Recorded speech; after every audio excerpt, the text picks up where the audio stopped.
Hello there. What's going on, everyone? Today we're going to be answering the greatest question that you have all had. And if you've played any Fantasy Flight games, miniatures game, board game, or whatever, you have been probably wondering, well, I'm punching out all these cardboard tokens. Should I keep these little proof of purchases, right? What are they for? I have discovered the secret of the proof of purchases. I'm going to share it with you in today's video. So I hope you are excited because there is a secret use for these and we're going to talk all about that. So if you guys like what you see, be sure to click that subscribe button. There's links down in the description below. Check all of that stuff. But for now, let's jump into what we can do with these beautiful things. So I've accumulated quite a bit of these over the years, and I immediately was trying to figure out what to do with these. Should I save them? Would I need these to cash in for a return purchase, or if I need something fixed or whatever? And the answer sort of revealed itself to me over time, and there's a couple of answers. There's not just one answer, and that's the beauty of this. The first thing is I want to kind of draw your attention back into the days of X-Wing when they had announced, before they had playmats in X-Wing, they had this tile system that was going to form a playmat, and that it was like 9 tiles, and they were like, I think 6 inches by 6 inches, and you would arrange them to kind of form a playmat, and you would do this kind of tile by tile by tile, and this was discontinued. So it was discontinued before it actually came out. So there was an announcement article on it and all kinds of promotional stuff. And then it was vaporware, like it never came out. And so people were wondering, what could you do with it? And I think we're kind of like the Da Vinci Code, kind of piecing together some things that you can potentially do. Now, I'm not talking about playing a little miniature game of X-Wing, because if you had maybe the X-Wings from the game Rebellion, you could probably play them on a little smaller surface like this. But no, I have accumulated quite a bit of these tokens over the years.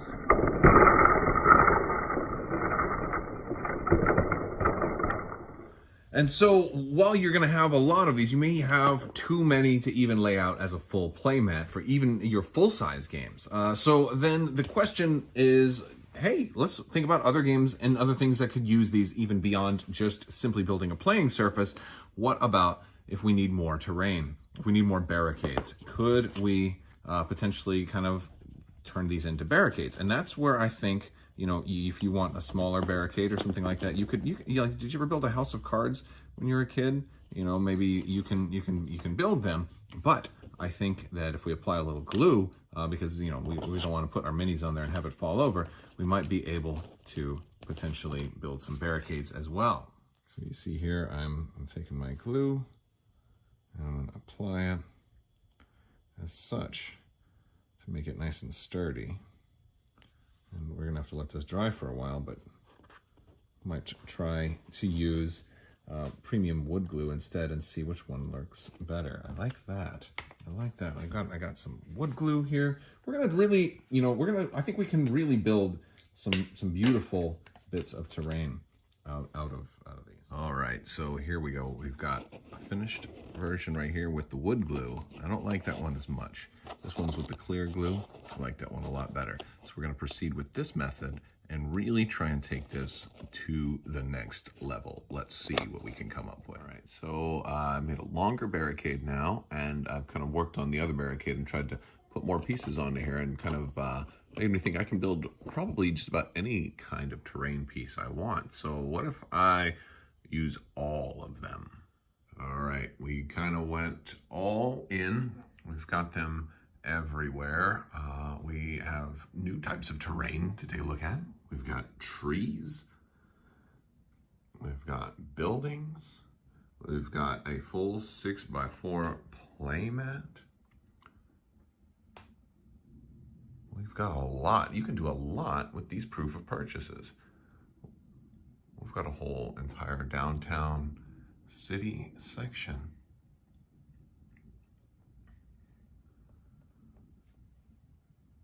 We've got buildings. We've got barricades. That need to be adjusted a little bit. And this is a big battlefield. Let's see if we can get kind of a good view of it.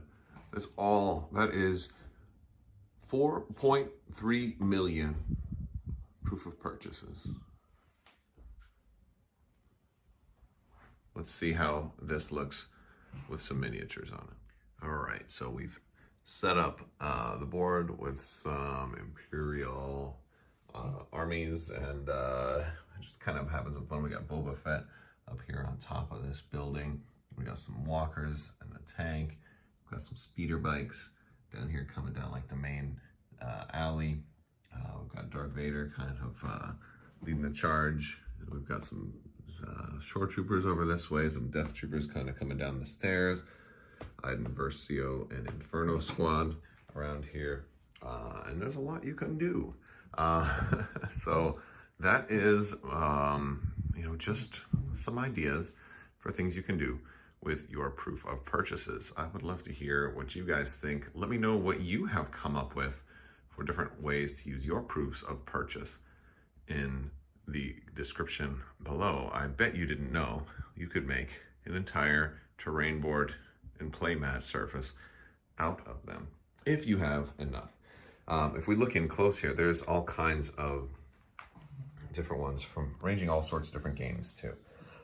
Maybe I'll post the files for these on Crabbok.com if you wanted to check out some of this stuff and kind of play a little like Where's Waldo of we've got Stap Riders right there, ARC Troopers, RZ-1 A-Wing. This is going all the way back to X-Wing First Edition, X-Wing core set right there. Darth Vader Operative, that's a big time jump between those two, and you can see the fading of them. We've got Imperial Light Cruiser Expansion Pack. We've got the Xi-Class Shuttle. We've got the Fireball, newer from a lot of X-Wing stuff here, a lot of Legion, there's a lot of Armada, there's a couple other things too. B-1 battle droids right there. Republic ATRT. Lat-I gunship. Oh, that was X-Wing. That's not for Legion. Maybe someday. Maybe someday. Jango Fett's Slave 1. We've got all kinds of stuff hidden all throughout. All throughout. I would love to hear what you guys think. If you want to figure out how I did all of this, stay tuned, because I will also talk about the making of this. There will also be a battle report for this going live on Patreon. So if you guys are patrons, you're going to get to see a battle report on this terrain, which should be pretty fun. Maybe Grand Army scale. There's a lot of room for vehicles to get through on such a big board. Would be pretty fun.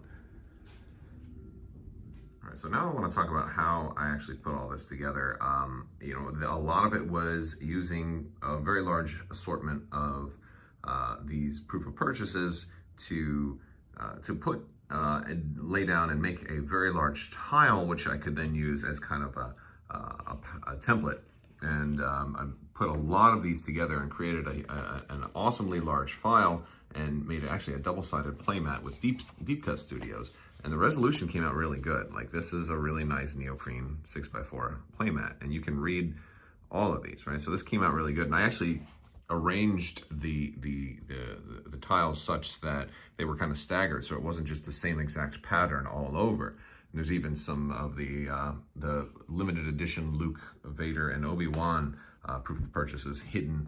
There's only one of each hidden in this whole mat, so that's kind of so there's a little Easter egg in there, even though it's only for me and I already know where it is. But in case you ever find yourself playing on a mat like this, maybe you'll look for them. But yes, so I'm gonna kind of walk you through some of the process for creating all of this now.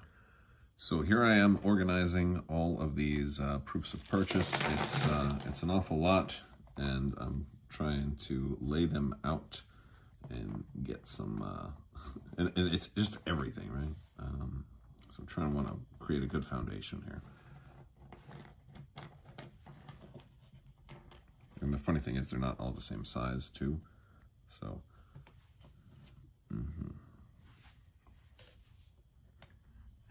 here, just kind of setting them up and taking photos. All right, so now I've got it's just foam board here, and I'm smoothing out glue with it's Elmer's glue. I'm just putting it on there, and I've got my printouts that I am kind of printing to the side here.